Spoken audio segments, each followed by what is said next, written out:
Doctor वसुन Batra. मैं एक ENT specialist हूँ और आज का टॉपिक ऑफ डिस्कशन है टिनिटस।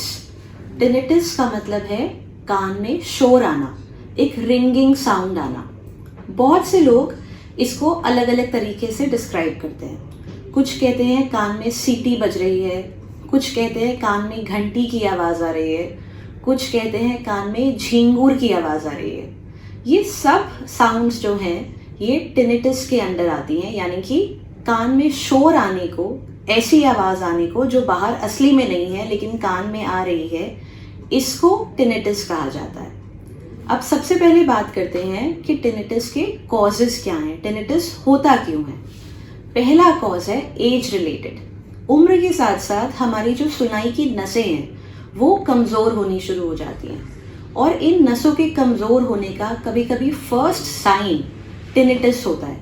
यानी कि आपको सुनाई कम देना शुरू हो उससे भी पहले कई बार आपको ये कान में शोर लगना शुरू हो जाएगा, और अगर ऐसा हो रहा है तो ये साइन है कि शायद आगे जाके आपकी सुनाई की नस कमज़ोर होने लगी है, आपकी सुनाई आगे जाके कमज़ोर हो सकती है।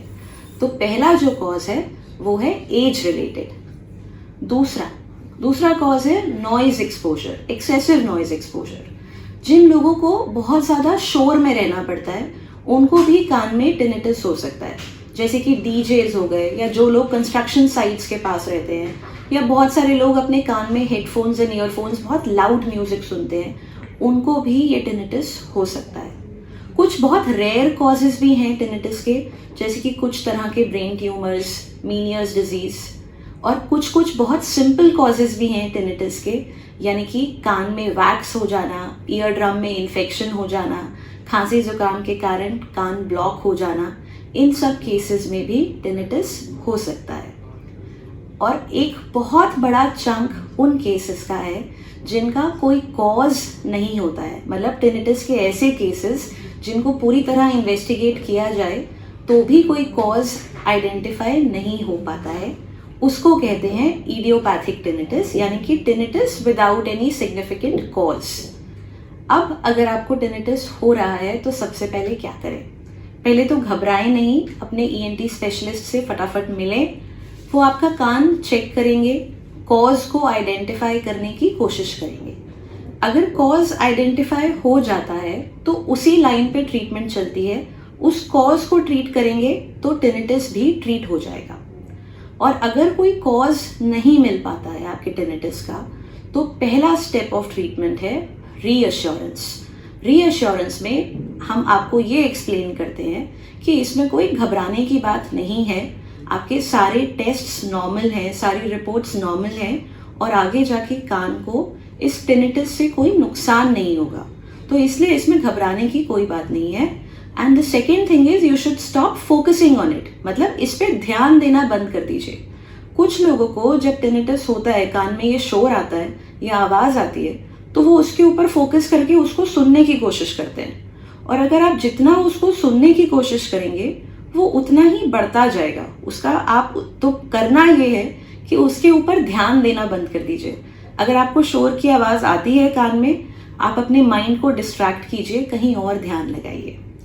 सेकेंड चीज़ होता क्या है कि हम जब रात को अपने घरों में होते हैं या बहुत शांति जहाँ पर होती है, तब ये टिनिटस बढ़ जाता है, स्पेशली सर्दियों में, क्योंकि कोई और एम्बिएंट साउंड नहीं है उसको मास्क करने के लिए, यानी कि कोई बाहर की और नॉइज़ नहीं है जो आपके कान के शोर को दबा सके। तो रात को बहुत लोग कंप्लेंट करते हैं कि ये टिनिटस बढ़ जाता है और हम इसके कारण सो नहीं पाते। तो उन केसेस में क्या करें? उन केसेस का सोल्यूशन है मास्किंग। मास्किंग यानी एक बाहर ऐसा साउंड देना जिससे कान के अंदर की जो ये शोर है वो दब जाए।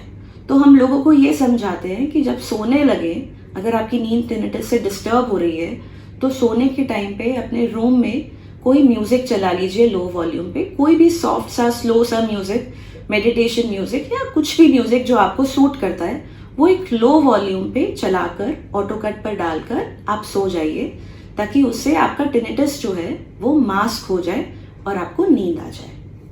तीसरी चीज़ ये कि आपके डॉक्टर आपको कुछ मेडिसिन स्टार्ट कर सकते हैं जिससे ये टिनिटस कम किया जा सकता है। और चौथी चीज़ जो आजकल हम कर रहे हैं वो है टिनिटस रीट्रेनिंग थेरेपी, जो कि बहुत सक्सेसफुल अभी तो नहीं है, पर इसका डेफिनेट रोल ज़रूर है। देखा गया है बहुत केसेस में, बहुत अच्छे रिजल्ट्स भी इसके साथ देखे गए हैं। अगर आप इसके बारे में और जानना चाहते हैं तो अपने डॉक्टर से ज़रूर बात करिए।